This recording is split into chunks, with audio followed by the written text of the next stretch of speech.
Everyone, আসসালামু আলাইকুম। আজকে আমি বানিয়েছি বম্বে কাট ব্লাউজ। আপনাদেরকে রেডি করে আমি ফাইনাল লুক দেখাচ্ছি।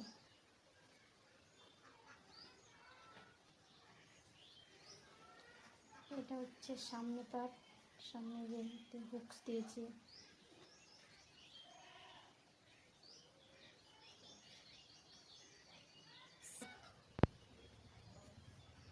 পেছন করেছি, ঘুটি রেখেছি পেছনে, আর হাত রেখেছি গ্লাস হাতা,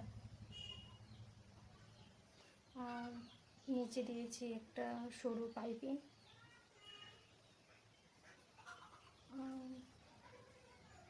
তিনটে করে 6টা দিয়েছি,